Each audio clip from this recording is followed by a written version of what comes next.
Assalamualaikum warahmatullahi wabarakatuh. Perkenalkan, saya Raswanto, NPM 2012011161.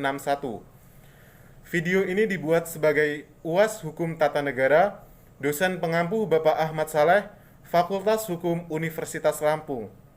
Di sini saya akan menjelaskan tentang bab 2, yaitu tentang sumber-sumber hukum tata negara. Sebelum kita masuk ke dalam sumber-sumber hukum tata negara, sebaiknya kita mengetahui apa pengertian dari hukum tata negara. Hukum tata negara adalah sekumpulan peraturan yang mengatur organisasi negara, hubungan antar alat kelengkapan negara dalam garis horizontal dan vertikal, serta kedudukan warga negara dan hak asasinya. Pengertian sumber hukum sendiri banyak dijelaskan oleh sarjana hukum. Pengertian sumber hukum negara menurut Utrecht yang dijelaskan dalam Hukum Pengantar Hukum Indonesia adalah segala apa saja yang menimbulkan aturan-aturan yang memiliki kekuatan yang memaksa, mengikat, dan apabila aturan tersebut dilanggar, terdapat sanksi yang tegas. Sumber hukum negara itu sendiri dibagi menjadi dua, yaitu sumber material dan sumber formil. Di mana sumber formil itu dibagi menjadi 5 bagian lagi. Yang pertama yaitu ada undang-undang, yang kedua itu ada kebiasaan, yang ketiga terakat, yang keempat jurisprudensi, dan yang kelima yaitu doktrin. Di sini saya akan membahas yang pertama, yaitu tentang sumber hukum material. Apa sih pengertian dari sumber hukum material itu? Jadi, sumber hukum material ialah sumber hukum yang menentukan isi hukum. Sumber hukum ini diperlukan ketika akan menyelidiki asal-asal hukum dan menentukan isi hukum. Lalu, apa sih contoh dari sumber hukum material ini? Jadi, contoh dari sumber hukum material ini yaitu Pancasila sebagai pandangan hidup bangsa Indonesia, yang kemudian menjadi falsafah negara sebagai sumber hukum dalam arti material, yang tidak saja menjiwai, bahkan dilaksanakan oleh setiap peraturan hukum. Jadi di sini Pancasila merupakan contoh dari sumber hukum material. Mengapa sih Pancasila bisa dikatakan sebagai sumber hukum material? Hal tersebut ada 3 alasan. Yang pertama yaitu Pancasila merupakan isi dari sumber hukum. Yang kedua, Pancasila merupakan pandangan hidup dan falsafah negara. Yang ketiga yaitu Pancasila merupakan jiwa dari setiap peraturan yang dibuat, diberlakukan. Segala sesuatu peraturan perundang-undangan atau hukum apapun bertentangan dengan jiwa Pancasila harus dibatalkan atau tidak berlaku. Jadi di dalam hal ini Pancasila merupakan sumber utama di dalam hukum. Jadi ketika ada suatu aturan yang tidak sesuai dengan jiwa Pancasila, maka aturan tersebut tidak sah atau harus dibatalkan. Kemudian yang kedua yaitu ada sumber hukum formil. Pengertian dari sumber hukum formil itu sendiri yaitu sumber hukum yang dikenal dalam bentuknya. Karena bentuk inilah sumber hukum formil diketahui dan ditaati sehingga hukum itu berlaku umum. Lalu apa sih yang ada di dalam sumber hukum formil itu? Jadi sumber hukum formil tata negara itu dibagi menjadi 5 bagian. Yang pertama yaitu ada undang-undang, yang kedua ada kebiasaan dan adat, yang ketiga yaitu ada perjanjian antar negara atau yang disebut dengan istilah terakat. Kemudian yang keempat yaitu ada jurisprudensi atau keputusan hakim, dan yang kelima yaitu ada pendapat ahli hukum terkemuka atau yang sering kita dengar yaitu sebagai doktrin. Namun, Profesor Dr. Jilmi As-Siddiq membagi sumber hukum tata negara itu menjadi 7 bagian. Beliau lebih merinci dari 5 bagian tersebut. Bagian-bagiannya yaitu yang pertama ada nilai-nilai konstitusi yang tidak tertulis.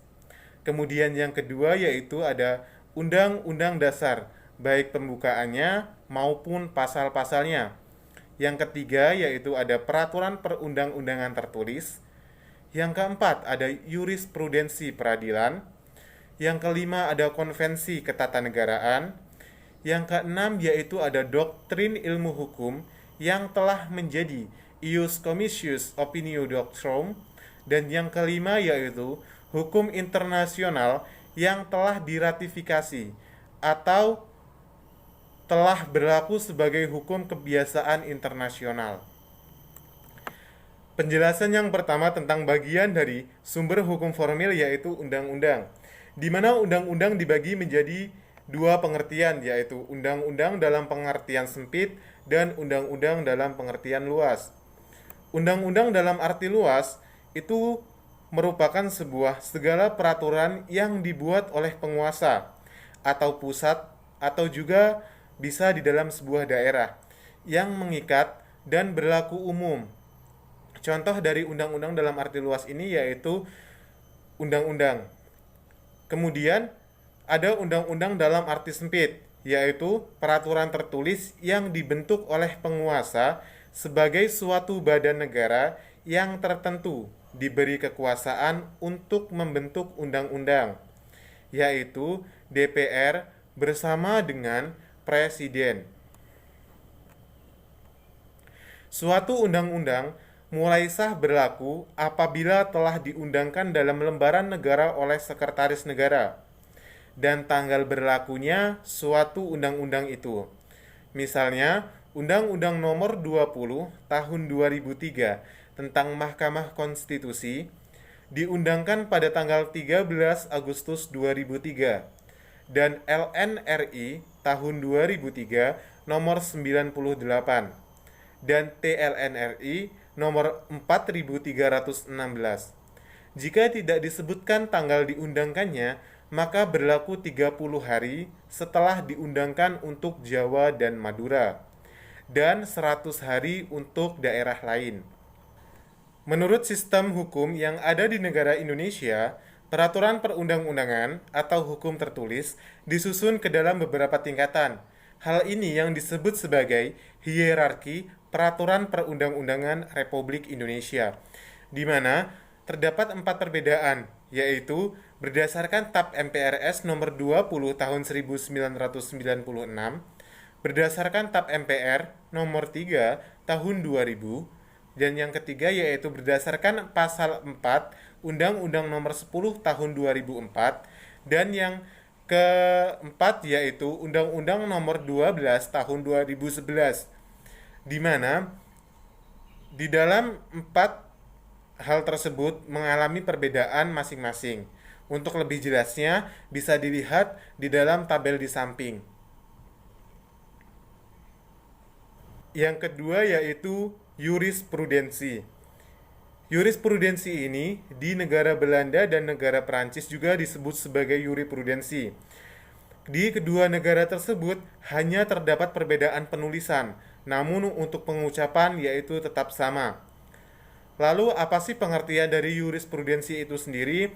Jadi, jurisprudensi adalah keputusan hakim terdahulu yang diikuti oleh hakim lain dan dijadikan sebagai dasar keputusan hakim lain mengenai kasus yang sama. Lalu apa yang melatar belakangi adanya jurisprudensi? Jadi yang pertama yaitu kerap kali hakim dalam memeriksa dan memutus suatu perkara dihadapkan kepada peraturan hukum yang tidak ada atau tidak lengkap. Kemudian yang kedua, hukum tidak boleh menolak memeriksa suatu perkara dengan alasan ketiadaan peraturan. Hal ini dijelaskan di dalam pasal 22 AB.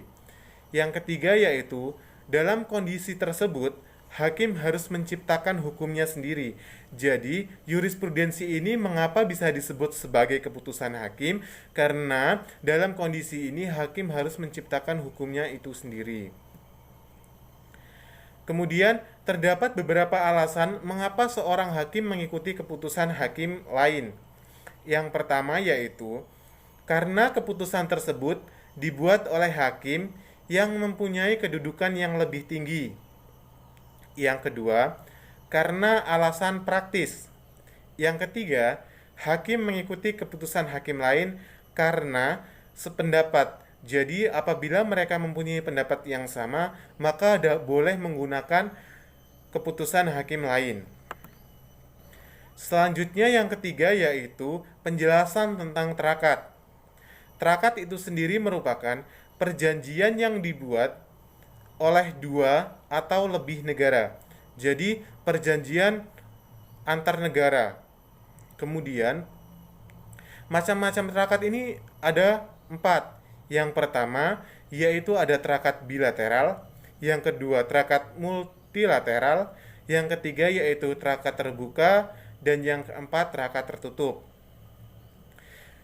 Terakat bilateral merupakan terakat yang dibuat antara dua negara. Kemudian terakat multilateral yaitu terakat yang dibuat secara kolektif. Terakat terbuka adalah perjanjian yang memungkinkan masuknya negara baru sebagai peserta. Terakat tertutup yaitu tidak memungkinkan masuknya peserta baru. Jadi, untuk lebih memudahkan mengingatnya yaitu terakat bilateral berpasangan dengan terakat multilateral, di mana bilateral itu dua negara dan multilateral itu beberapa negara. Kemudian terakat terbuka dan terakat tertutup itu berpasangan. Jadi jika yang terakat terbuka itu memungkinkan masuk negara baru dan yang tertutup itu tidak memungkinkan masuknya negara baru. Dengan hal ini kita dapat mengingat apa itu terakat dan macam-macam terakat. Kemudian ada dua bentuk perjanjian dari terakat ini.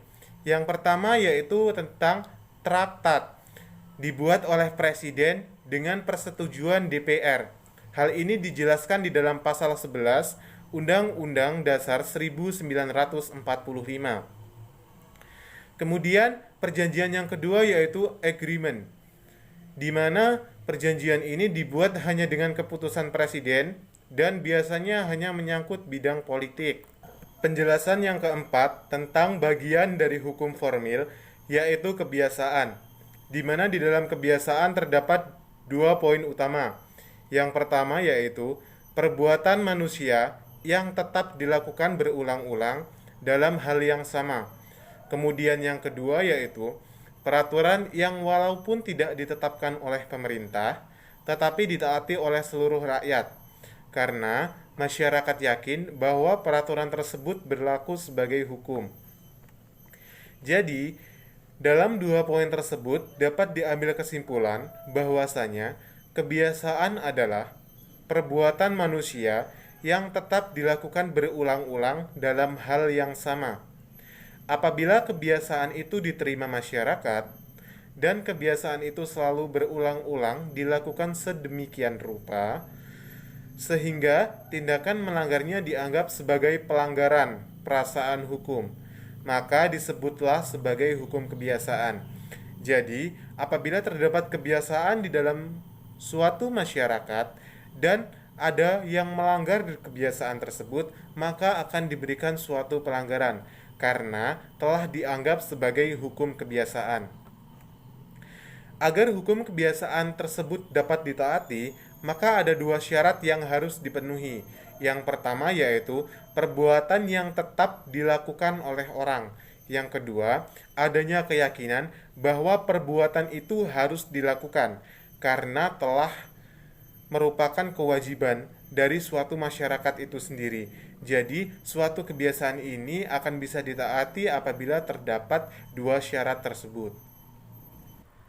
Kemudian yang terakhir yaitu pendapat dari ahli hukum terkemuka atau yang biasa kita kenal sebagai doktrin, di mana hakim sering berpegang terhadap pendapat-pendapat dari para ahli hukum tersebut untuk menetapkan suatu peradilan atau aturan hukum. Mengapa sih para hakim ini dapat mengambil tindakan untuk memutuskan dengan berpegang pendapat dari para ahli hukum? Karena pendapat yang disampaikan oleh pakar-pakar hukum ini merupakan sebuah pendapat yang telah diteliti terlebih dahulu, sehingga pendapat-pendapat tersebut dapat dibuktikan dengan aturan-aturan hukum tertulis maupun hukum yang tidak tertulis. Sekian penjelasan dari sumber-sumber hukum tata negara. Apabila ada kesalahan, saya mohon maaf. Saya akhiri, wassalamualaikum warahmatullahi wabarakatuh.